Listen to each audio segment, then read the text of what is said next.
Happy Loopy Tuesday, everybody.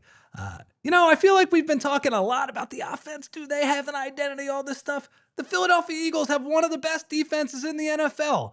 I am going to talk about it with Jamie Lynch coming up on the PHLY Eagles Show.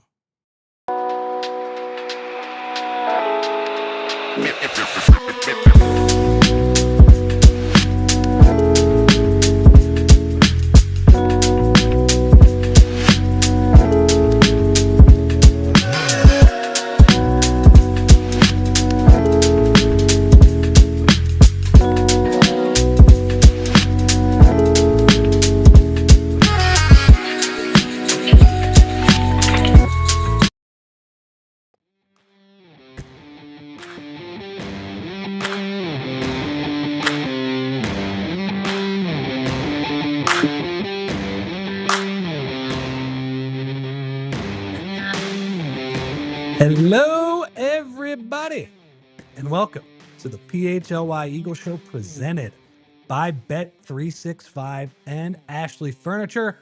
My name is Rich Hofmann. I am here with Jamie Lynch, not on our normal day, but it's not a normal week, Jamie. It's not a normal week, Rich. A little Saturday primetime action ahead. What do you think about that? What do you think about a Saturday? I don't hate it. Well, selfishly, I get a Sunday at home to watch more football, so I don't miss as much of the product. And shout out to everybody in the chat. Why don't you hit a little thumbs up for us here? Do us a little favor. Hit that thumbs up button. Selfishly, I don't mind it because as a weekend worker, I'd rather work. I think I'd rather get it out of the way Saturday than have it hanging over me on Sunday. Is that fair? Yeah, I feel like over the years, the Eagles have played at Washington in one of these late season Saturday games a bunch. Like, I remember we're going back 20 years ago. I felt like it happened a couple times. The game that I actually remember 2014, RG3 was not as good that year, and the Eagles had Mark Sanchez as their quarterback, and that was kind of that was the game that actually prevented them from making the playoffs that year. It was a pretty good team overall, but just didn't make the playoffs. So hopefully this week is a little bit better. But yeah, it's the standalone game, the early game. Gross. On Saturday. Bad job by the NFL. Bad job by Roger Goodell putting the Washington Commanders not just on Saturday, Jamie, but they are a standalone game on Christmas Day as well. If you had just simply listened to Bo and EJ and Fran not that long ago before the season, they were down on the Commanders. They predicted this. So Raj, you gotta watch the PHLY Eagles show. You would have known that the Commanders were due for a tank job this year. I mean, I think it wasn't just those guys. We're not giving them credit. No. I think everybody knew. Mumble. Everybody looked at that Oldest Commanders team. Old. Were running insanely hot on fourth down last year. There were a lot of indicators that said, hey, this team is not going to be the goods this year. Also, one other thing, Jamie, that I think is the Eagles are going to benefit from this, but I feel like division games, there should be one early in the season and one late. So when you said that this is, the 2-game stretch with Washington, it is weird because back 8-9 years ago when I was on Sunday Night Football, the end of the season was always like 2 Cowboys games in like a 3 or 4 week stretch. Then more recently, it was always 2 Giants games at the end of the season in a 3 or 4 week stretch. And now it seems to be going to the Commanders' way. And I agree with you. It's terrible. Like, space them out. Like, give me NFC East games like in the first couple weeks. Stop doing this. I don't like it. Well, and I said it, the Eagles are going to benefit this time from the late season scheduling. Hey, like, look, about time the Eagles got a break. We complain about all the times they don't get a break. Yeah. But they definitely are getting a break, and that is because played Jaden Daniels 3 times last year. Going to play him 0 times this year because the Commanders, they made the decision that with his injury, it wasn't worth it to get him back. I'm sure there was an element of, why are we playing this guy? Like, our season is over. And so the Eagles are going to face old friend Marcus Mariota on Saturday. Another quarterback revenge. People were saying it was going to be Kenny Pickett week last week, Rich. Now it's Marcus Mariota week. A lot of ghosts of backup quarterbacks past, yeah. Do the deal. Yeah. Remember that? Oh. I talked about this today in the newsletter where the spring of 2015 where People, talk radio was trying to will Marcus Mariota to the I was Eagles. guilty. Oh, were you? I think I wanted Mariota. Yeah, because I was betting Oregon a ton that year and the years prior because the over bet was so much fun with the Oregon Ducks. So I watched a lot of Mariota and like I was kind of all in. Yeah. Sure. And I mean, I think we could also talk about, hey, he was the Eagles' backup quarterback for a year, too. He wasn't very, Jalen Hurts played in every game that year, if I remember correctly. It was one of those where, Minshew got a bunch of snaps before, and then Kenny Pickett gets snaps last year. But Marcus Mariota was the backup here for a year.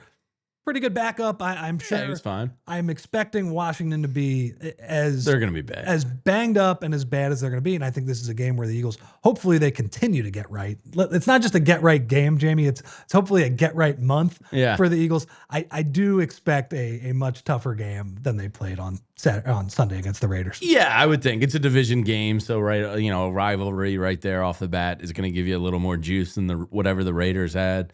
Shout out producer Ethan in the chat saying go Ducks. And Charles was saying it's a shame we didn't have Chip Kelly last week and Marcus Mariota this week. Would have been quite a man, unbelievable. Man, Chip Kelly, by the way, man, that was a mercy firing getting away from that. If you're him, like, here's the thing I don't get about coaches. He's going to take another job somewhere to like prove himself. I guess he loves the game that much, but if I had the amount of money that Chip Kelly had and I've kind of been like disgraced in the NFL, like, don't you just go like pursue another passion project and go like travel the world? And we're not built that way, man. I know. These guys go to Japan and get some great sushi. You know what I mean? Like Chip Kelly loves calling plays, and in Chip Kelly's case, he loves calling in the Alps. He loves calling the 4 plays that he has in his playbook. I mean, like, what is wrong with these guys? They're sickos. Yeah, and Brian Johnson coming back. Yeah. Again, it's so funny, man. The Eagles. Because they recycle through so many players and so many coaches, really, there's a storyline every week if you wanted to build it up. Well, I think it's a credit to what a good organization they are. That people view it as a good place to like land and rehab their image and maybe their abilities for a year or two. So you do get all of a sudden now a lot of these types of guys. And Marcus Mariota's like, yeah, the Eagles are a good place to be. I'll get another deal after I leave there because even if I don't play, I'll be considered, part of a good organization. Yeah, and so Eagles playing Washington this week. What a dump of a stadium. Yeah, really bad. It's bad in the stadium. It's also for the Big Jays. It's bad in the press box too. The press box. Oh, it's terrible. Bad Wi-Fi. It's like leaking sometimes. Some water from the ceiling too. Yeah, well, it does sound like our office a little bit too. So in some ways, I feel pretty comfortable with that. But Washington just. Nightmare season. Jaden Daniels gets hurt. Very, very predictable. Tough year for Tailgate Ted. He did take the hard rock for a little while, but hopefully this is a game where the Eagles, again, they look as bad as the Raiders were last week. Like the other teams, they played 14 games on their schedule before them as well. And when we talk about where the Eagles rank and EPA and success rate and all of those things, it's like other teams played the Raiders too, and they had the chance to put it on them like that. So it was good for the Eagles to just take care of business. We're not going to go too crazy about that game, but I was relatively encouraged with both a stress-free win, but also the fact, man, they played 42 snaps the other day on defense. That's crazy. And we're going to get into the defense in a little bit here. But I thought this defense, which has been very good, but has played a ton of snaps, in part because of there was a couple game stretch where they really struggled to stop the run, but also because this offense goes 3 and out faster than any offense in the league. For them to get off their feet, and even like Tanner McKee to have that 11-minute drive at the end of the game and save these guys' legs, I thought that was really important. And hopefully that bodes well for both Washington, but also Buffalo the week after. Yeah, Buffalo is going to be a real interesting game in 2 weeks. I had the pleasure of sitting next to Bo Wolf when Tanner McKee made a connection with Darius Cooper, and I thought he was going to go fully nude. Yeah, well, look, it was a big day for him. Big deal for Darius Cooper. So the 2 biggest fans of Darius Cooper are Bo Wolf and my mother. Really? Oh, really? You know why? So a couple weeks ago, for Veterans Day, the Eagles sent a few players to the VA to meet with veterans, and very nice gesture. I believe it was the day after the Monday Night Football game against the Packers as well. And so the 3 players that the Eagles sent were Nakobe Dean, Moro Ajomo, and Darius Cooper. Wow. So she automatically becomes their biggest fans because Nice. they're great and they gave jerseys to all the vets. And Oh, all that's that. very cool. So yeah, she was excited not only when the Tanner McKee pass at the end, but also when Darius Cooper drew a pass interference when the game was Yes. a little earlier. And I don't want to say it was in doubt, but it was closer. It was not yet decided at that point as well. So yeah, good day for everybody. Yeah, and being the football guy I am, I watched Darius Cooper's alma mater take on the Villanova Wildcats last Saturday. Oh. I was Carrollton State. Yeah, I was re-seasoning my cast iron pans / cleaning the kitchen, and it was on in the kitchen. I was like, yeah, I'll watch a little Villanova Tarleton State. Villanova with the upset. Now they're hosting a semifinal game out in Villanova this Saturday. Lancaster Avenue, big time football hotbed. Yeah, I would have loved to have seen Darius Cooper ripping up the Villanova there. I'm sure he probably would have. I'm sure he would have. I'm sure he would have went for 200 yards. Okay, James. So let's go back to that Raiders game because I think a lot of the focus has been on the offense. And as Julia puts up the game plan, and we talked about Marcus Mariota. We also were going to talk about a historic defensive performance. Yeah. Get into Vic Fangio. And then talk about where this defense could fit, maybe taking the Eagles down the line a little bit. It's mostly going to be a defense show is what I'm mentioning here, Jamie, because I feel like the focus, and I think this is fair, has mostly been on the offense. Do they have an identity? Sure. What is Jalen Hurts going to look like after he's had a pretty rough month stretch? I think it's fair to say. Are they going to be able to run the ball? Should they be under center more? All of those things. We focus on that. And then I think the defense, it gets pushed to the side a little bit where I don't know if it's because, hey, they have not been completely as dominant as last year because they did have a rough stretch of a couple games. Even in their good games, the offense has been so bad that I feel like the concern level has warranted that we pay attention to them. But I think we need to give the defense their flowers today because they are excellent yet again. I think heading into the season, the question was, can you get excellent defensive performance from year to year? Because that can be volatile. Sure. It seemed like they had the players to be able to do it, did lose a few guys, but they also had the coach to be able to do it. And look, I understand they just played the Raiders. 75 yards in a game is like insane. That's pretty crazy. So Cooper DeJean said the talk on the sideline during the game was not the shutout. It was keeping them under 100 yards, which is like crazy. And I think it was 43 yards on the opening drive from the Raiders, 37 after that or something like that. So it was a very Vic Fangio game because Vic one adjustment and he shut him down. I almost think he lets the other team so play well on the first drive. So do I. Because he's like, all right, I just got to be able to see it. Yeah. And then I'm going to completely turn off the faucet. Now, in the Raiders' case, their good drive was a 43-yard drive that ended with a turnover on downs, right? The Chargers the week before, it was like one of the easiest touchdown drives that you've ever seen. Yeah.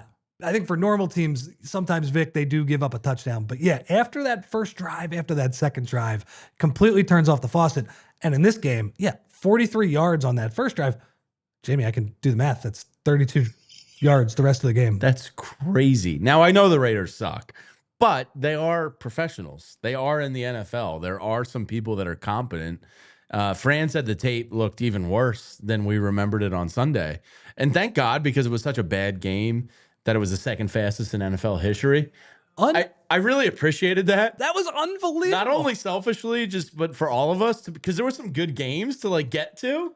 It was nice of them to end that quick because we did the post-game show, got out of here, and I was like, man, this feels really quick. I got home, took out the trash, salted the walkways, did a light shovel of the deck, and then I sat down with a glass of wine, and there was, I think, 4 minutes in the third quarter of the afternoon games. I rarely ever catch the end of the afternoon games when I get home after a post game. So to like sit down and actually watch a quarter and a half of the second half of the afternoon games was wild. But to the defense, unbelievable. I don't care that it's the Raiders. To hold a team to under 100 yards is mind-blowing. First time since 1955 that the Eagles did that. That was Concrete Charlie and company. Of course. I remember that game well. Yeah, at Connie Mack Stadium against the Chicago Cardinals. You know, it'd be a fun thing one time. Get Fran Duffy to like break down like an old historic like Concrete Charlie game. Get them get a little film grinder. Now they didn't have the all 22, but they might have had 2 cameras at the time. Look, as somebody who makes fun of the NBA players of that era pretty consistently, the Bob Cousy played against plumbers and firemen type of analysis, which Yeah. I agree with. It would be funny for Fran to just be like, yeah, this guy, was he drunk? Like, did he just like miss a block on that Was that one? a cigarette on the sideline? Come on, man. You got to get a seal on the power sweep. But anyway, the Eagles against the Chicago Cardinals that day, Chicago which I did not Cardinals. know was a franchise. Bidwells were still owning them back then. Were they really? I got down a little bit of a rabbit hole the other night. And Nice. yeah, Pat Summerall played for the team. So what started the rabbit hole? The Chicago Cardinals? Well, yeah, I mean, the fact that the Eagles have. Okay, so you saw I that went back stat. to 1955, and I was like, what were they cooking up in Chicago in 1955? And the answer was pretty normal team. I guess they just had a bad day in December. How deep of a rabbit hole are we talking? Over 25 minutes of Wikipedia diving here? Yeah, I think that's Close to fair. an hour? No, I think about Probably half hour. Okay. Yeah. A little bit of YouTube, a little bit of Wikipedia. Did you pull up any footage from these games? Like the old school games? Yeah, I'm always fascinated by people's rabbit holes because, you end up like, I love Wikipedia. I donate to it. Oh, do you? Yeah. I keep them I help keep them in business. I love Wikipedia. I'm a sucker when they ask me for donations. I love Wikipedia too, and you're shaming me now because No shame intended. they always ask at the top, like, hey, we need some funds to keep this baby going. We know you use it all the time. It's your favorite site. Maybe I'll change my. I mean, I do like $2-3. I'm not the Daddy Warbucks coming in here with keeping them afloat. I'm like, yeah, I can spare $5 Wikipedia. I got you. I use you all the time. That's a fun now I got the VOD juices flowing here. Some kind of Wikipedia game, like a rabbit hole VOD series we could do. Anyway, I'm just thinking out loud. I like that. Yeah, I love a rabbit hole. I always am fascinated by people and how that rabbit hole, and like Anthony Gargano, he'll end up on a YouTube rabbit hole for like 3 hours of like old dunk contests or like home run derbies, and like it's just funny to see how people operate. So in the chat, AC says that from the Raiders' perspective, it was their worst offensive game since their inaugural season. I'll believe that because I mean it's got to be true. It sounds true. 75 yards. I will say though, I believe AC. the Eagles have had a lot of really good defenses over the years. Like Sure. the fact that the Jim Johnson defenses, or the fact that especially the Buddy Ryan defenses, just didn't find some terrible offense to play against. Unbelievable, isn't it? And hold them to that number. But it just goes to show. I mean, it was crazy. And to your point about that game ending fast, it was so I do the instant reactions after it's over, and I have you guys send them to me. I was like, man, I thought I start usually in the middle of the third quarter. I was rushing to get these done because there was only like 40 minutes from the middle of the third quarter to the end of the game. The Eagles just kept moving the chains. Tanner McKee, first down. So that was awesome. And yeah, so you did all of your chores. I watched basically the entire fourth quarter of Bucks Patriots while we also had the Eagles show on. I had the mute on Red Zone, and also Bucks Patriots as well. Or sorry, not Bills Patriots. I don't know what I'm saying. Which was a wild game because I thought the Bills were dead in the water, and then they end up coming back. Yeah. So that game was fast. I love it. Again, I feel like I always remember the games that maybe like during the Chip Kelly era, it's like, oh my God, is this game going to end at 4:50? Like what's going on right now? Yeah. Like this is the slowest game ever. So to have one that just zoomed through was excellent. But again, I think more than anything, defense getting off its feet, dominating, but not having to play a bunch of snaps. That's a huge deal. Yeah, and if the Eagles are going to win, and there's still a scenario where they could win it all and repeat again, it has to be on the back of the defense. Yeah. We all know what the offense is. At times they can look competent. They rarely string together 4 successful quarters in a row. You might get 2, sometimes 3 out of them. But if this team's going to do anything and make noise, it's going to be on the backs of Quinyon Mitchell and Cooper DeJean and Nakobe Dean and Zack Baun. Like, name them all. Like, go down to Marcus Epps. Name them all. Marcus Epps. I mean, we're going to talk about him. I think he deserves some flowers because he looked competent. I have not heard his name called for the most part. He had a couple plays against he's not the Sidney Chargers, Brown, but you don't want to hear his name called. Yeah. Right? Yeah. Okay. That is a good segue. We are going to get into Marcus Epps, and we're going to get into another guy that Jamie mentioned, like 5 or 6 players. We might get into another player on that defense who played well on Sunday that he did not mention. And we will do that right after we hear from a few of our friends. Day, I went over to EJ Smith's place. You know, I'm sick of going to Derek Bodner and Kyle Neubeck's place, and I wanted to watch some football, but EJ disappointed me. His setup, it was a total mess, lagging, buffering, and switching between apps trying to find the game. EJ claimed he was a big fan, but once again, I felt like I was fan-fished. See, if you call yourself a football fan, you gotta have Xfinity. It's the ultimate sports destination. I can find the best games and my favorite teams all in one place, and the way that I watch, guys, it is next level. It's the perfect fan flex. I've got all the action right there in my living room, plus Xfinity's best picture and sound with enhanced 4K, so clear that it feels like I'm in the link. And on top of that, I get real-time notifications and live stats right there on my TV. It's the best seat in the house every time. So next game day, make sure that big fan isn't a big fail. Learn more at Xfinity.com. Xfinity, imagine that. Restrictions apply. Multi-view requires Xfinity 4K capable TV box. Guys, it's the holiday seasons, and if you're anything like me, you forget, you procrastinate, you put off the gifts. I got the perfect gift for you. It's Aura frames. These things are great. It's a digital frame, but you can preload it. It comes in a premium gift box. So for that special person in your life, it's a no-brainer. You can update over internet, away from the home. It's the perfect gift for the perfect person in your life. And for a limited time, save on the perfect gift by visiting auraframes.com to get $35 off Aura's best-selling Carver matte frames. Named #1 by Wirecutter Magazine by using promo code PHLY at checkout. That's AURA frames.com, promo code PHLY. This deal is exclusive to listeners and frames sell out fast. So order yours now and get it in time for the holidays. Support the show by mentioning us at checkout. Terms and conditions apply. And welcome back to the PHLY Eagles Show, presented by Ashley Furniture and Bet365. My name is Rich Hofmann. I am here with my friend Jamie Lynch. Jamie, do you know what the Eagles' magic number is to clinch the NFC East, to not only clinch the NFC East, but to end the dreaded NFC East back-to-back champion? Yeah. What does that date back to? 2007 or 2004. 4? That's wild. I will say that with Dallas's loss, I'm young enough to remember when some people were telling me that Dallas would go 4-0 in the final 4 games. I said, ha! They will not.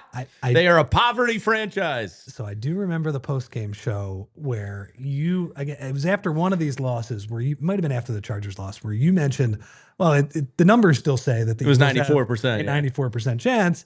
And there might have been some other hosts that were like, it doesn't feel that way. Now, I will say, I agreed with the other. It didn't feel that way? I agreed with the said other host at the time.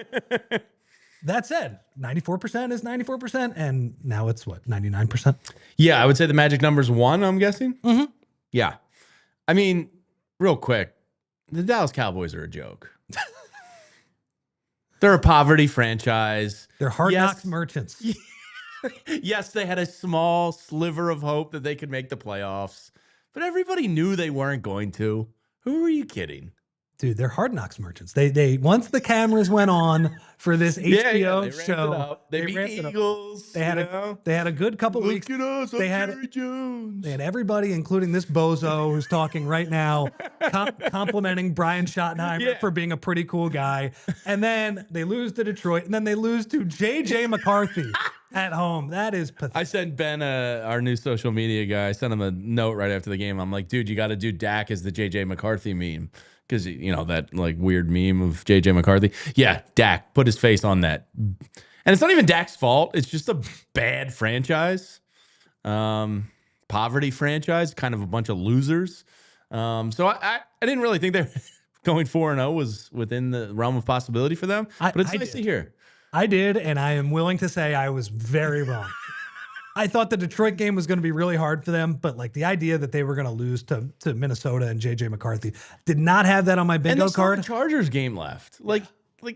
I have a side bet with Anthony Gargano. He was so sure that the Cowboys were going to win.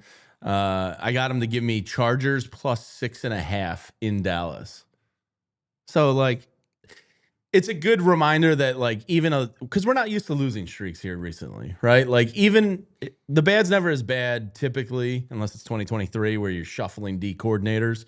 We have Vic. We have a stabilizing force. They had the defense. Like the offense stunk. We all saw what was going on, but you had one constant here, and then that was Vic Fangio in this defense. It was never going to be as bad as it seemed in that 3-week stretch. You know, now that you mention that, the guy who really embodied that the day after the Chargers game. Now, look, I was running on fumes. I had like 3-4 hours of sleep. Pretty groggy. That was brutal. Luckily, Anthony just carries his entire show, which is awesome. Yeah, you did me a real solid that day. Thank you. Look, and then he did me a real solid because he just is. I mean, he's all energy. It's unbelievable. But during the show, a guy who played in that game was in this studio. Oh, yeah, you got BG. Just a few hours later. And even after a 3-game losing streak, even after we all were down in the dumps and just like, hey, is this team going to be able to rebound? BG, just like that guy, the power of positivity from him. He was like, we're fine. Like, we'll figure it out. And he said the same thing you did. And I know that's the cliche, right? It's never as bad as you think it is, and it's never as good as you think it is. That's an offshoot of don't get too high, don't get too low. But man, he really just he basically changed my mind in one sitting. BG just being like, look, we're not playing that well right now, but look, we play in the Raiders this weekend, still have a very good record. We'll figure it out.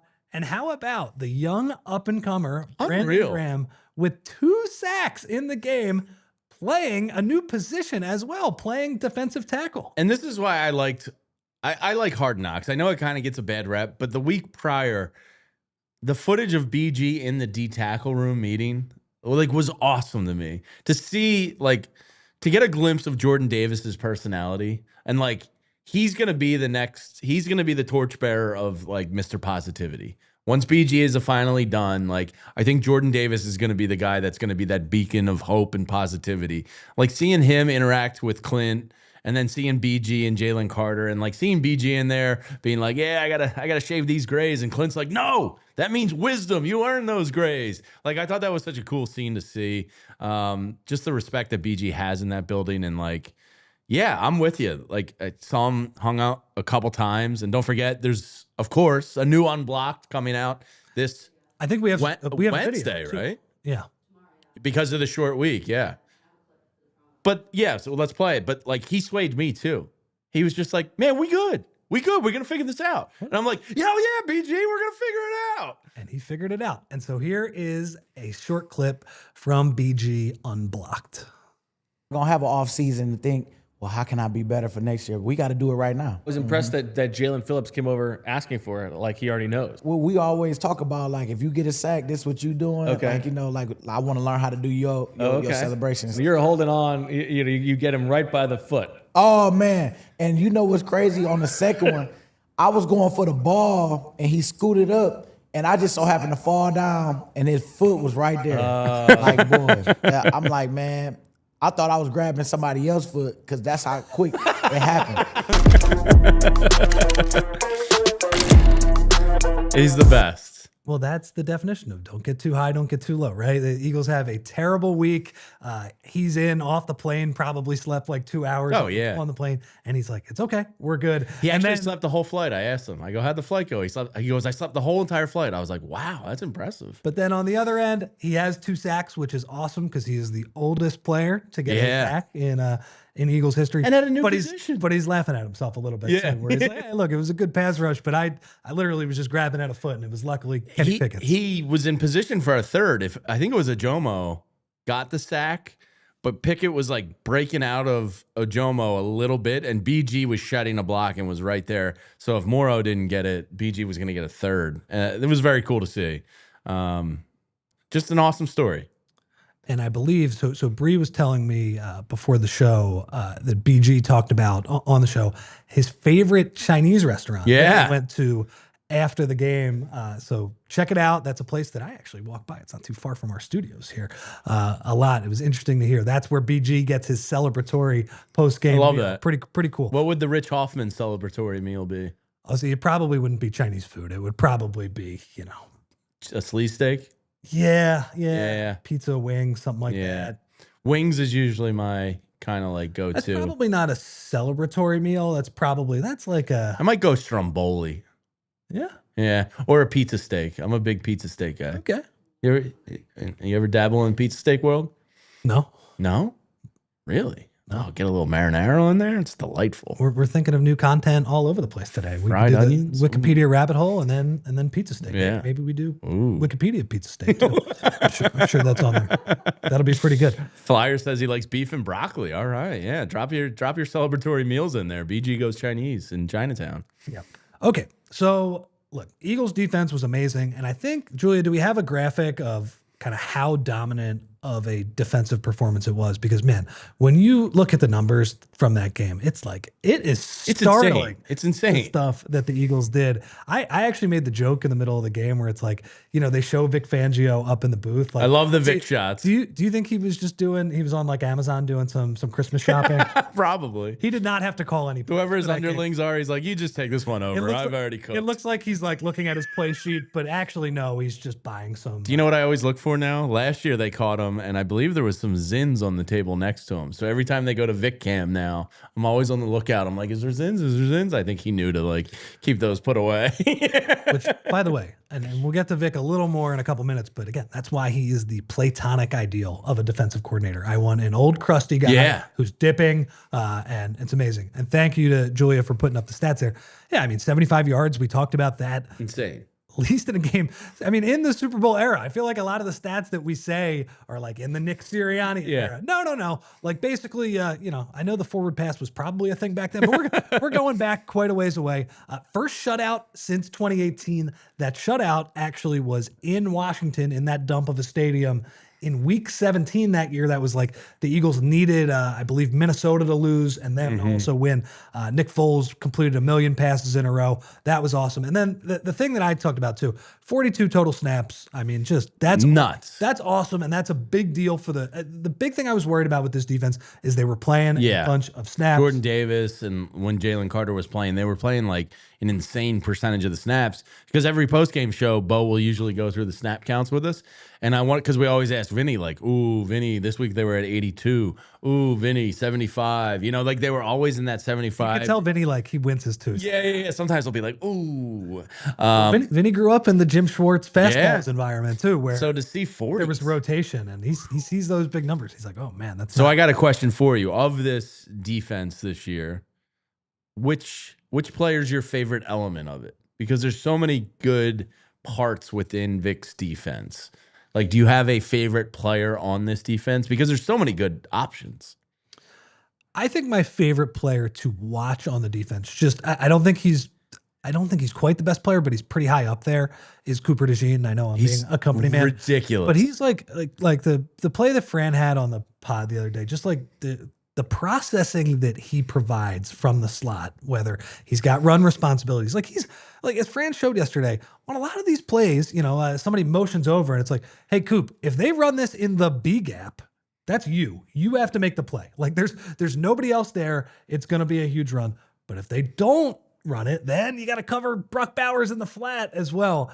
And he makes it look so easy. I thought some of his plays against the Chargers a few weeks ago he was just blanketing Lad McConkey. Yeah. It was pretty cool. So I think he's probably my favorite player to watch. And to add to that, his tackling ability, there isn't a tackle I don't think he's going to make.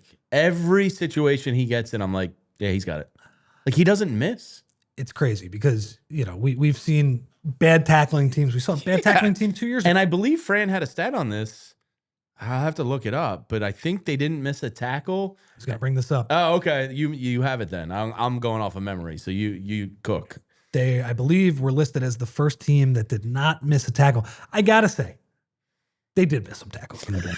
I don't know how that gets brought up, like what qualifies as a tackle. It's clearly a pretty subjective stat. Sure. They missed a few tackles during the game, but the overall point is that this defense is completely buttoned up when it comes to tackling, right? They still don't go that hard in training camp, but because now they have the players that like Cooper DeJean, they're just going to wrap up every single time. And it's not just him too. It's Zack Baun, it's Nakobe Dean.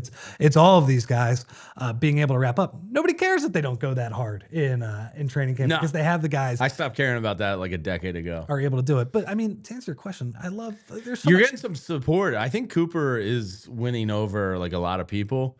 Somebody says, the best part about Coop is how sure of a tackler he is. Somebody else said, Coop is my favorite player.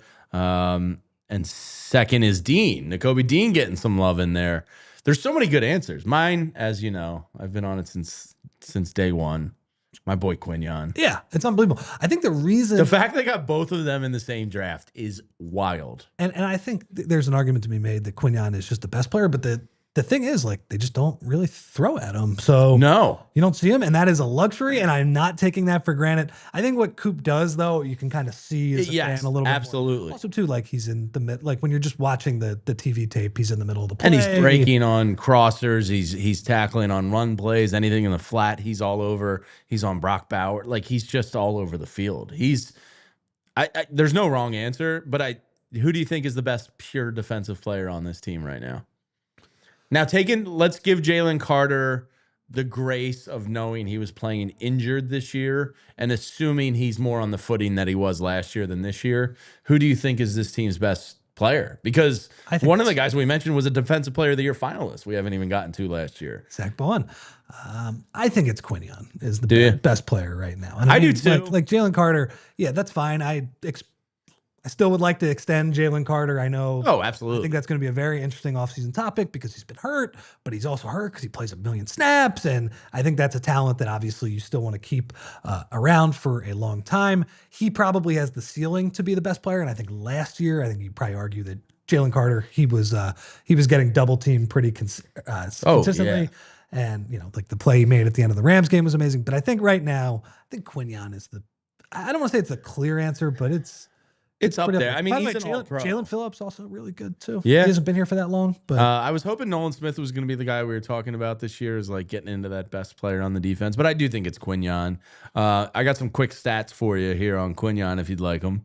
This is courtesy of Jeff Kerr. Quinyon amongst cornerbacks with 500 plus coverage snaps.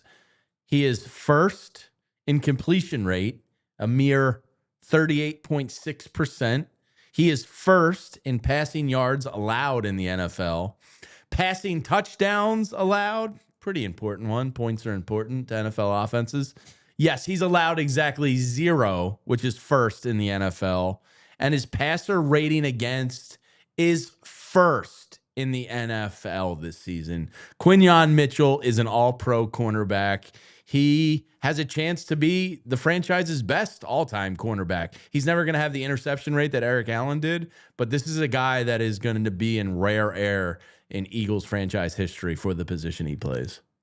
Are you upset that he's not in the top 10 of Pro Bowl voting for the that's a joke. position? That's a joke. I think people just look at interceptions and he doesn't have any. So. Well, he deserves to be an all-pro this year. Totally. I mean, it's an interesting thing where it's like, and I think Cooper DeJean does too. Should you get interceptions when teams are rarely throwing at you? It's the old Namdi Asamoah. Yeah, it's one of those things. Okay, we will talk a little bit more about not just the players on this team because there's more guys, right? Jalen Hunt getting a lot of love. Yeah. Jordan Davis having a very strong, let's say, bounce back year where Fran Duffy was really the big believer in him, and that faith has been paid off in Jordan Davis. So we have a lot more to talk about the defense and what we might want to see from these guys over the last few weeks as well. But first, we're going to hear from a few more of our friends. Okay, guys, let's now talk about Bet365, which has 90 million users worldwide and streams over 780,000 events this year. But the best thing, in my opinion, that Bet365 has is the early payout offer. Let's talk about what that would look like in football. If your team goes up 17 or more points with the Bet365 early payout offer, the instant payout on straight bets and parlays will be marked as winners. So, guys, breaking news from Bet365. New customers now get $150 in bonus bets when you bet $5 win or lose. Sign up and use the code PHLY365. Deposit $10 and place a bet for $5 to get $150 in bonus bets if your bet wins or loses. Bonus bets can be used on the spread, totals, player props, futures, and more. Whatever the moment, it's never ordinary at Bet365. You must be 21 and over and physically located in PA. If you or someone you know has a gambling problem and wants help, call 1-800-GAMBLER. Elkin Chevrolet. 3 brothers. They run the place. Real brothers and huge Birds fans. And this holiday season, they want to get you in the car of your dreams. They're going to make sure you get a deal that you will feel just as good as a Birds victory. It's that good, I'm telling you. They've got a big inventory of Chevy trucks and SUVs, and there's no better time to grab one at a price that isn't going to last. So whether it's getting to the game, to work, or maybe you're hitting the holiday road this holiday season, you're going to roll into 2026 in the perfect ride at a perfect price. Elkin Chevrolet, real brothers, real deals, and a whole lot of honking good service. Elkin Chevrolet, Route 73 South in Marlton, New Jersey. Shop now at elkinchevrolet.com. Together, let's drive. PHLY Eagles Show. Some stuff going on behind the scenes, everybody. I was just temporarily sweating. That's okay. We made it. We're back. We're safe. We didn't get fired, which is good. Anyway, we'll let the people we'll let them guess what was going on behind the scenes. Well, speaking of, if you want to get insider information, Bo, EJ, and Fran yesterday explained an inside joke on the Supporters Club video, and we do have the Supporters Club going here. If you ever want to become a supporter, you can get inside behind the scene footage and some custom emojis. I haven't watched it yet, but I do have to watch it because I don't know which inside joke they were explaining. There's a lot, but they did give you an inside joke explanation behind the scenes. Yeah. Well, you know what's not an inside joke, Jamie? Vic Fangio. Vic Fangio. Like, what a transition. It was like a 3 out of 10 transition, but I did it with conviction, so that's fine. Unbelievable, right? Like so good. And so a question that we were Can we find the offensive Vic Fangio that's just here for like 7-8 years and loves the Phillies and doesn't want to leave and for a new sparkly job? Well, what about Kevin Stefanski? Yes, hell yeah. I just don't think he's gonna get head coaching looks. Oh, probably. I don't even know if he's gonna get fired. I don't know. I don't know. I mean, his record's Giants. You stay away from him. I'm just saying he likes the Phillies. So yeah, I mean that would work for me if he wants to come and be the OC for the next 7 years. I just want some stability at the position, and Uncle Vic has given you that. Man, we got so lucky with this and think about how close it was to not happening. Like I always think, what happens? This is why I hate Gannon. Yeah, what happens because he would have been the defensive He would have coordinator been here in 2023.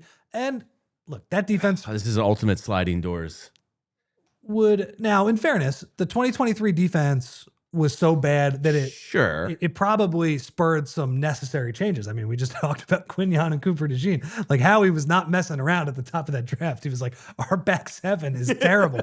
And Vic is kind of band-aiding it together a little bit. I don't know. Maybe that's an interesting. Well, in fairness, maybe Zack Baun's not here because Vic pounded the table for him. Like maybe it happens still, but maybe it doesn't. So, but anyway, when you look at Vic just not being here, the one thing that I always think about is, what happens if Miami, what if that goes swimmingly? What if the Dolphins are, a conference championship team? What if their players aren't soft? What if their quarterback can play in the cold? Did you watch Tua last night, by the way?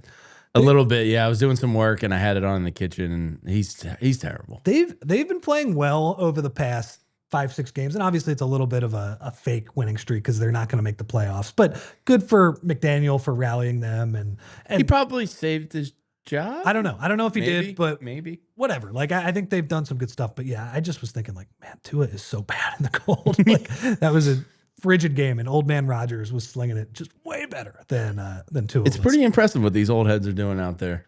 Anyway, though, luckily Miami was a disaster, and Vic comes back home the next year, and luckily, Vic Fangio is from Dunmore, Pennsylvania, and most of his family's here. His mother still lives up there. I believe his kids live a couple hours south of Philadelphia.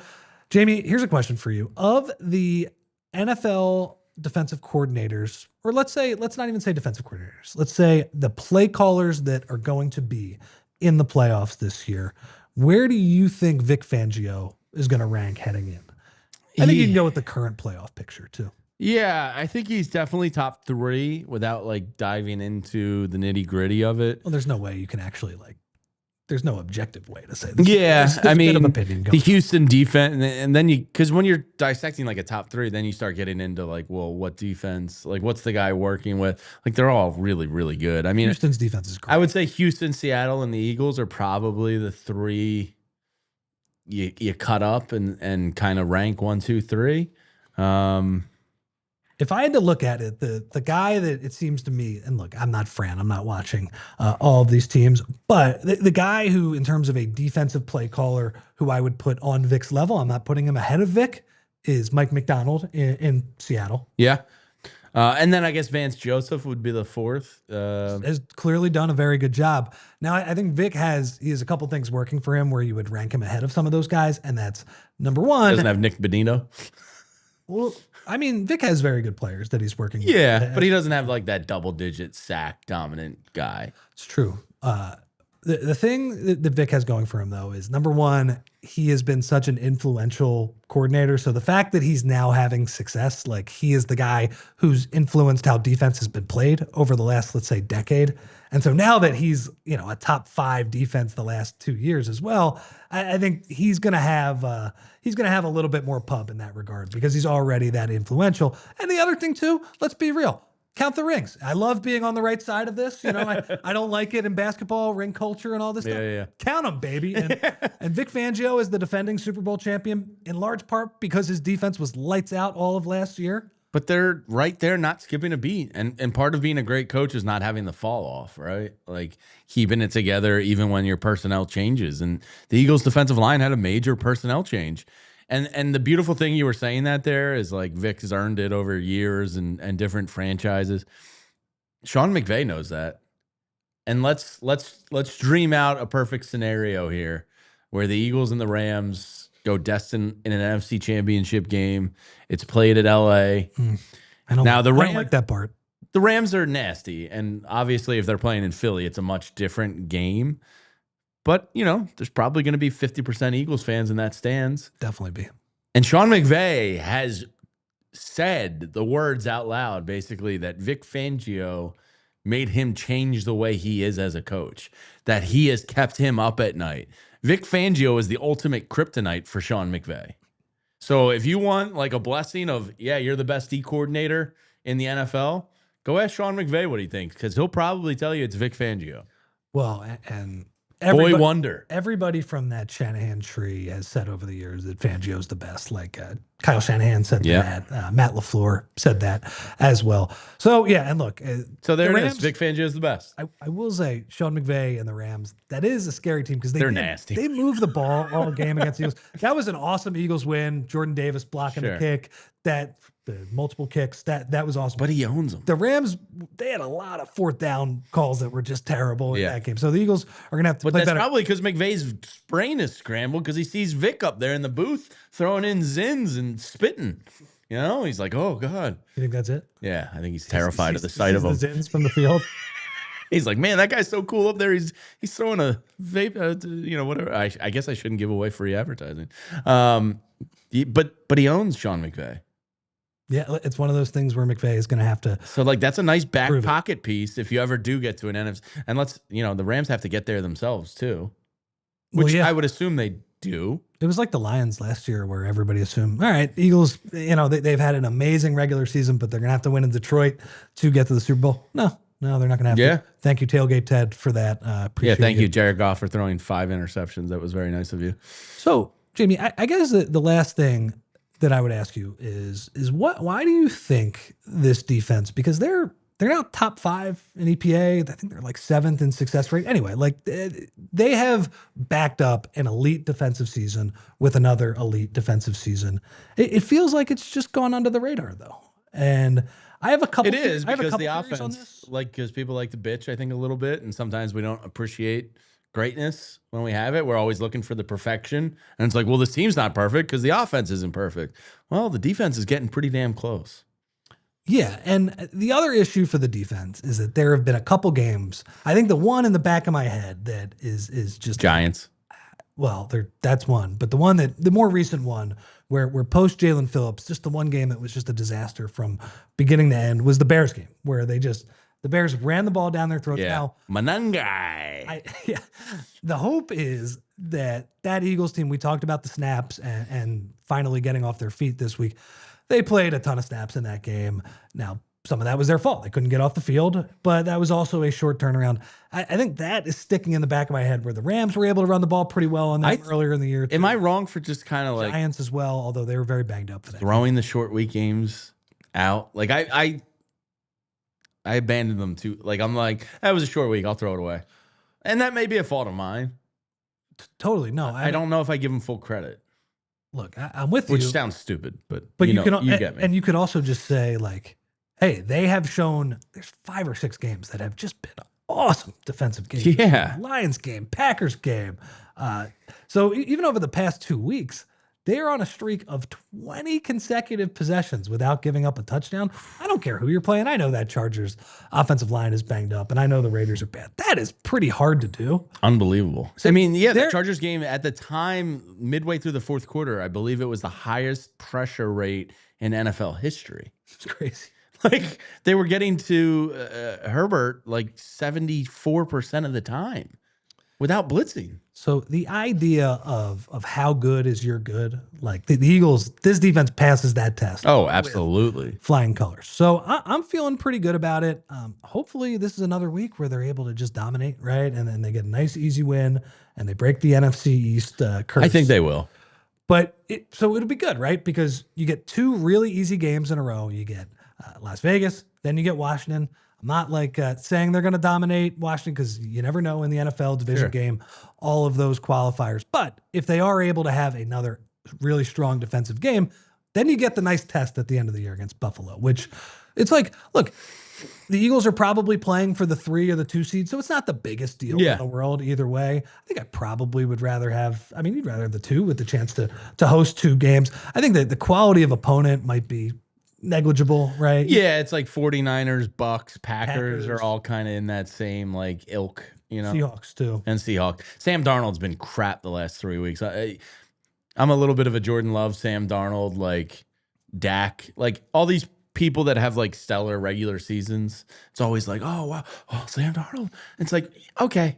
It's the same thing with Jared Goff. He's in that same group. I'm like, yeah, let me see it on the biggest of stages. And Jared Goff's biggest game of his career last year, what did he throw, 4 interceptions? Like some guys just have that against a terrible defense. Yeah, they just have that poo your pants kind of mentality and like big game mindset. And like until I see Jordan Love do it, until I see Sam Darnold do it, until I see Dak Prescott do it, they're in the poo your pants category. And like, bring on Seattle, bring on Brock Purdy or Mac Jones, bring on Baker Mayfield. Like these guys just aren't it to me. So Matthew Stafford, then I'll start to sweat. But like these guys stink. Do you think football coaches try to get their players to play with a poo your pants mentality? Absolutely. Uncle Vic definitely does. Kurt Signetti at Indiana. Poo your pants mentality. Mendoza did not poo his pants versus those big bad Buckeyes. Yeah. But back to Uncle Vic real quick because I wanted to get this in before we hear some more friends. I sent this to you last night from our old friend Bjorn. This stat blew my brain into bits last night. So Vic Fangio has coached the Eagles defense for 35 games, including the playoffs. Of those 35 games, the defense has held the opponent to 1 or fewer touchdowns in 13 of those games. Nearly 40% of his games coached as Eagles DC. Again, it's like, how good is your good? Their good is just completely dominant That's stuff. insane. I mean, Vic Fangio might be my favorite coordinator in Eagles history. And it's only 35 games. Who had that before? Jim Johnson? Probably Jim Johnson. Yeah. Yeah. Yeah. Well, I mean, look, Vic, Eagles were. But Jim Johnson defenses like let up some points. You know what I mean? They blitzed their ass off and would leave themselves open and vulnerable at times. Whereas Vic doesn't blitz as much and just keeps people in check. Big bend but don't break vibes from some of those Jim Johnson. Absolutely. Defense. I mean, again, Jimmy, part of the reason that the Eagles have been as good as they are this year, with as frustrating as they've been, is that they've been awesome in the red zone on both sides. Right? Yeah. So Kevin Patullo, whatever he's doing in between the 20s, not sure. I think maybe needs a little bit of work. Inside the 20-yard line, a lot of Andy Reid shovel pass stuff. Dallas Goedert pumping up his stats. I'm sure somebody's going to pay him way too much money in the offseason because these are like walk-in touchdowns for him. But the Eagles defense as well. They rank 4th in red zone defense as well. My daughters would really enjoy all the poop chatter in the chat happening right now. So good job, everyone. It's a poopy Tuesday, everybody. Okay, let's hear from a few more of our friends, and then we have a pretty funny video at the end here, as well as we'll get you out of here with some other funny stuff. But first, a few of our friends. Okay, guys, now let's talk about our friends at Game Time and the World Cup. It is coming to America for the first time since 1994 next year. I think everybody's going to be pretty excited about that, and that's why the Game Time app is going to be such a lifesaver for you. It gives you the advantage back with all the tickets to the matchups that you want and care about. You can track price drops in real time and get alerts when seats open up and grab tickets the moment they hit the app, and that is all backed up by the Game Time guarantee. And guys, you don't have to wait till the World Cup to use Game Time. If you want to go to a Sixers game, a Flyers game, a Phillies game once that gets started, concerts, shows, Game Time is the place to get all of your tickets. Take the guesswork out of buying soccer tickets with Game Time. Download the Game Time app, create an account, and use code PHLY for $20 off your first purchase. Terms apply. Again, create an account and redeem code PHLY for $20 off. Download the Game Time app today. Whether your favorite team wins or not, there's always another way for you to win right there in the palm of your hand with the BetParx online casino app. You can play casino games like Huff and More Puff, Fireblaze Sky Queen. You can play blackjack, roulette, craps, poker, and more, and hot online slots like Cash Eruption, 88 Fortunes, and Cleopatra. Plus, some of your favorite streaming shows like Walking Dead, Squid Game, Breaking Bad, and of course, Peaky Blinders. New users get up to $1,000 casino bonus back if you're down in the first 24 hours. Go to betparx.com and download the app right now to enjoy all the action and excitement from the casino right at your fingertips. You must be 21 and in Pennsylvania, New Jersey, Maryland, or Michigan for BetParx. You love to play. You play to win. You bet with BetParx. If you have a gambling problem and would like help, you can reach out anytime and call 1-800-GAMBLER. And welcome back to the PHLY Eagles Show, presented by Bet365 and Ashley. Yeah, James, I mean, I'm looking at the playoff picture right now. It's looking like if it started today, it would be San Francisco in round 1. Would be at Chicago in round 2, which normally I would make that sound effect that you just made, but the Bears kind of beat the crap out of the Eagles a couple weeks ago. Yeah, I would just use it's hard to beat a team twice cliche. Well, and boom, right back at you. You got me. Yeah. I think that in terms of like a deep playoff run, because I think we all know the offense is going to have to be average. They're going to have to make some big plays. They got to score more than 23 a game. Whatever that number is, but like you have to be in that ballpark. Whatever they found last week, a little more Jalen running. That was good. A few more deep passes. Yeah. As much as we say, like sometimes I think we oversimplify. Just do this, just do that. Obviously, it's like a little trickier to do for an NFL play caller. That said, maybe just do under center more. Like, seriously, like it's pretty good. It seems like it works. It helps your running game. Greg Olsen thought he made some pretty good points on the broadcast. He's very good. Yeah, I mean, I thought that was. I was shocked we had Greg Olsen. I didn't pay attention to it prior to the game. It must have been a bad slate. But like, how the hell are you putting Greg Olsen on a Raiders game? That's bad work. He's been good this year too. Like when he's been talking about the Seahawks this year, like he's like, yeah, the reason they're good is because they play in heavy personnel and then they throw out of heavy personnel. And his point with the Eagles was they're mainly like a shotgun throwing team, but under center, they're running the ball. It's what Fran always talks about, marrying the run and the pass game together. They were able to do that against the Raiders, but that wasn't a very good team. Not the worst defense in the world. But Jackson Smith and Jigba is a big part of their magic this year. And guess what we have? Quinyon Mitchell, who just removes players from games. His stats are wild. His stats are mind blowing. I can't believe how good he's been. Him and Cooper DeJean might go down as the best consecutive draft picks in Eagles history easily.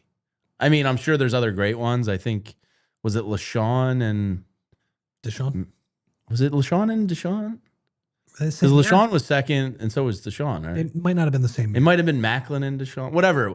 I'm sure there's some other good ones, but Quinyon and Coop, I mean, you're talking about two, if they stay here, Eagles Hall of Famers. Yeah. Unbelievable. I think so. And then you have Green Bay as the 7th seed right now. And they just took a huge blow. Huge blow. Huge. That's brutal. If you're a Packers fan, you're feeling like, yeah, it was Macklin and Shady. There you go. Pretty good. Um, 09 draft. hell of a 1-2 punch right there.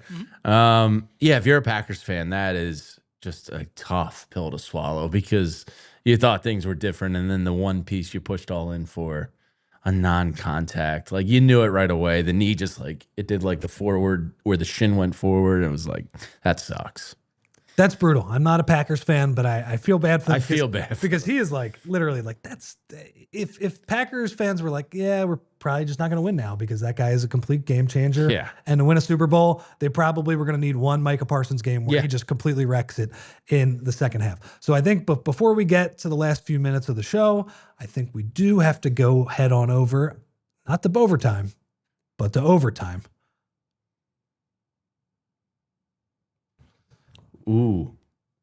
Peter in the chat says Lane Johnson and Ertz is a good one too. 1-2, 2013 draft. Two Hall of Famers. Yeah, that's pretty damn good. Eagles Hall of Famers, that is. Marcus Smith the next year? No. Okay.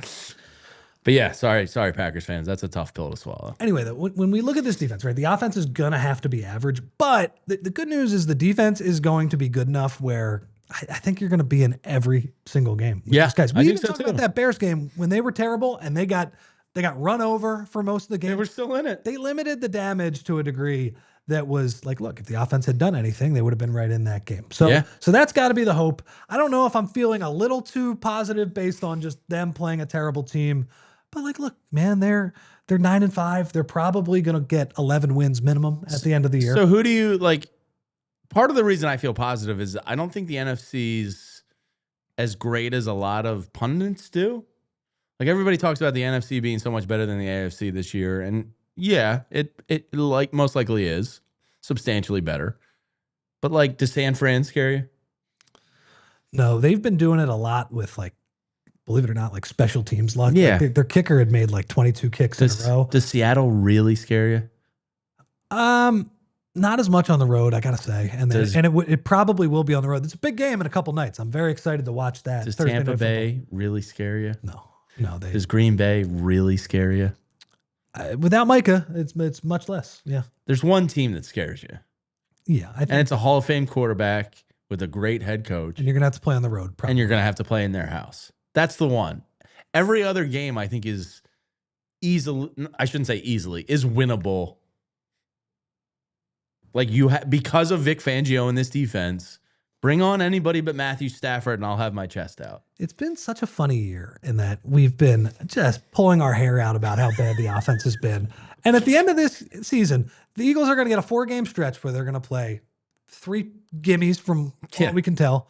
And then they're going to play Buffalo, who, again, that's a team that'll be Their fun defense is atrocious. It'll be a fun game, but that's been a flawed team. They are not as good as they have been in past And years. Josh Allen is up against our strength. You know what I mean? So, he's pulling most of these out of his rear end late in games. Credit to him. I'm not trying to take anything away from him. But, I don't know if Vic allows that to happen. I can't wait for that game. But again, the other nice thing about that game, Jamie, I don't think the Eagles are going to be playing for that much. If they win this week, it's all right, they're not going to drop down to 4. Sure. If you get up to 2 sick, but whatever. Yeah, you're going to prioritize health and rest and snap counts for certain guys. And You'll play Tanner in week 18, and you'll still win the game because he's Tanner. And Lane, maybe go out there and play a quarter to knock some rust off, but we're putting you on ice until the playoffs. So that's my point. We're getting a stretch of the season where I think the Eagles are mostly going to look good, and we're going to head into the playoffs after a pressure-free month of football, feeling all right, these guys got a shot. So they're obviously going to be favored in both Commanders games. What do you think that line is in Buffalo? I think it's Eagles. Let's just assume starters are perceived to be playing. Oh, yeah, I bet that. Eagles minus 3.5. Would Does that sound right? Would the Bills be favored in that game? I don't know. I don't think so. Their defense is bad. It is bad, but they're playing at home. I don't know. Maybe it's like Eagles -1.5. I don't know.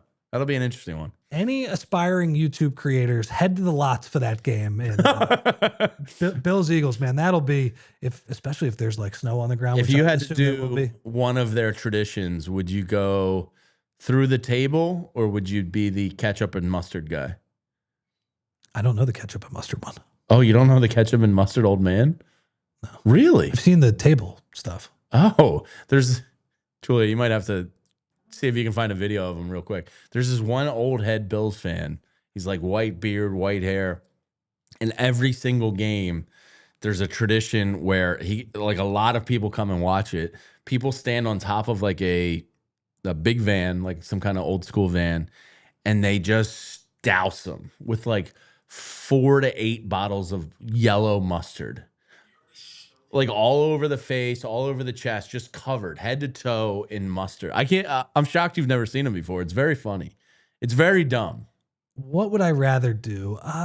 Because you're not going to get hurt with the mustard, but you are going to be I have to a yellowish hue for the rest of the day. I go to the game with ketchup and mustard all over me. I think it's ketchup and mustard. It's definitely mustard. I think they mix ketchup in. But you could hurt yourself going through a table. Yeah, I think I'd rather do the ketchup and mustard, although that would be a rough couple hours. Like, yeah. I don't know. If some people hate the smell of mustard, if I found them. Oh, that's a lot of mustard. Yeah, there's ketchup in there. You know what? Buffalo people are sick. I'm still a young whippersnapper. I think I'd go through the table. Yeah. If you're telling me I got to go to the game after, it's like, well, I can just sit in my seat at the game, and yeah, like my hip will be a little bit sore, and I'm not like a pro wrestler. I don't know how to like take a bump, but I don't know. I figured out. Kelsey did it a couple years ago. I understand he's a better athlete than I am, but just a little bit, Rich. Don't shortchange yourself. I mean, he also has more weight too, so I don't know if that's better or worse. Did you see his challenge? I don't know where he is in the challenge, but he's trying to dunk a basketball in 30 days. Jason Kelsey? Yeah. I saw a clip on social. He's a great athlete. You think he can dunk? He's not like that tall. So he said he's close as is. So he's given himself, and him and Travis were like debating it. He said he's given himself 30 days to train to see if he can dunk at the end of 30 days. Oof. Pray for his Achilles if he's going all out. It's ambitious. But if he's close enough, perhaps it's possible. He'll be the face of Rothman if it doesn't work out. All right, I think we have one more video before we get out of here, Julia, and that's the one of AJ Brown. Oh, this and the fan. Me. So this is a nice video. AJ Brown helping out a little kid. It was a nice video until it gets ruined. Oh, hey, look, you gotta look past the main event of the video and see what is on the side. Jamie's pretty passionate about this. I agree with him as well. But yeah, AJ Brown, he got some nice hot chocolate for a young fan. And the Eagles put this up on their social media, which is fair. Looks good. Oh, wait, what's that to the side, though? A guy is sticking a Sharpie in AJ Brown's face. Come on, man. Like, I understand the autographs, I hope, for the kid. But, like... It didn't look like it was for the kid. It might not be. And it might not even be his son. He could be glomming on. I don't know here. But, like, the adult autograph seeker, if you're doing it for the kid, I have some sympathy and some grace there. But, like, if you're an adult autograph seeker, what are you doing? I know some of these guys try to sell it, and that makes it even sleazier. But, like, come on. I guess it could have been. Enjoy the nice moment with AJ Brown bringing potentially your kid a cup of hot chocolate. It could have been for the kid. But that said, like, wouldn't you just give the Sharpie to the kid then? Yes. Right? Because that's how you sell the professional athlete, for sure. That's what makes me think it's not for the kid. Otherwise, just have the kid do it. Like, we had a Discord diehard member the other night reach out to me. It was like, hey, do you know anybody at the Sixers? I really want to, like, send Joel a personal thank you note because he signed my son's jersey. And his son, I think, is 10. And he's like, and I was a kid autograph seeker. So, like, I know what a core memory that is for that kid. And he's like, I was just so moved. And, like, my son's so touched by it. Like, have your kid do it. They're more likely to sign for the kid. You're making it weird if you're the adult. Like, what are you doing? So What are you doing? I have a bit of a hot take to get us out of here. Yeah. I never understood the autograph thing, even when I was a kid. So when I was a kid, I used to send teams letters. I was obsessed with Eddie Jones coming out of Temple. Okay. So like when he went to the Lakers, I had the 25 jersey that I got from Rice's Market. I loved Eddie Jones. I sent the Lakers like self-addressed stamp envelopes and was like, "Hey, dear Lakers, my name is Jamie Lynch from Bucks County, Pennsylvania, and I am a huge Eddie Jones fan. And please enclosed a card." And I'd send like a rookie card in and be like, "If he, could find time to sign it, I would be his biggest fan." And like more often than not, you didn't get anything, but occasionally you would get like some people to sign something for you. Did you get one from the Lakers? I got like I didn't get an Eddie Jones autograph. It was one of those like I stole that. Yeah. They did send me something back, but it was like the superimposed autograph of like the whole team on like their mailer. It's nice of them. It was I don't know, something about the hunt of it was really fun. My dad used to take me to Dick's Sporting Goods for like Eagles nights. And like there would be like all these random, like I met Bobby Hoyne in the middle of like Hoyne mania. Do you like, still have that one? Yeah, I think it's actually on that football right over. Do you want to hold on 1 second? Well, so as he goes and gets a Bobby Hoying signed football, which I'm sure everybody can't wait to see. The thing I never understood was like when I was a kid, I just like, okay, so this professional athlete just wrote chicken scratch on this jersey or football. It never registered to me. It still doesn't register to me when people have memorabilia in their basements and all that stuff. I'm just like, okay, like Pat Riley was here for a second and he just went like, yeah. So it's in the other studio, but I think it's Bobby Hoyne, Rhett Hall, Irving Fryer, and somebody else random. That's nice. That's like But what I'll defend the autograph if you're like as an adult, I'm never going to go up to a guy and be like, "Can I get an autograph?" But as a kid, looking back, like I have a Jerry Stackhouse. I had a replica Jerry Stackhouse Sixers jersey. My dad took me to a Cherry Hill hotel where Jerry Stackhouse was doing like a breakfast with the fans type of thing. And I got my jersey signed and my dad got a frame for me. And every time I look at that jersey, I'm reminded of that memory. So to me as a kid, as an adult now, looking back on the things I acquired as a kid, it's like there's a really positive, fond memory from it.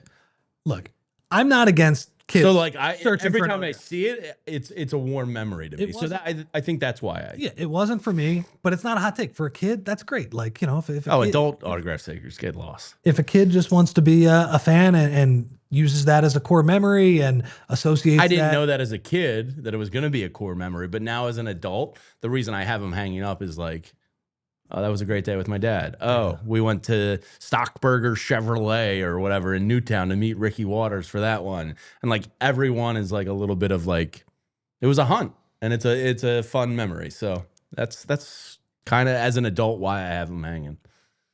But the adult autograph seekers, especially the aggressive ones who are probably going to sell them online, you stink, people. So agree with you on that. Yeah, totally. So if Just that give the kid the pen. He's gonna sign it for the kid. He's not gonna sign it for an adult. Like, come on.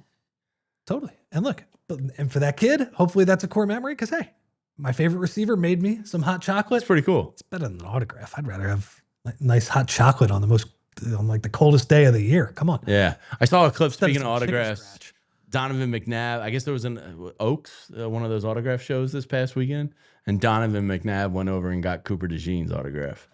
Did you see that clip? I didn't, but like, look, at the autograph shows, that's fine too. Because I find the autograph shows a little weird. I find it weird too. But hey, if little kids want to, It's for the kids. and Cooper DeJean is going to sign for that, I get it. It just never registered. Yeah. Okay. That is enough autograph talk from us in overtime. We kind of went off the rails a little bit there. A little bit. But that's fine. That's what overtime is for. Early week this week. So I don't know exactly what's going on. We have... Julia, can you translate the Eagles week ahead? I know we have the Saturday game, so I think Swooper is Thursday. I mean, they could just do Thursday, Friday. Anyway, Bo, EJ, Fran, Daniz will be in here at some point as well. I don't know which days, so tune in to find out. Thank you, everybody, for watching a rare Tuesday edition Yeah. of the PHLY Eagles Show My whole week's thrown off now. It feels like Wednesday. with myself and Jamie. Enjoy the week. Go Birds, and we love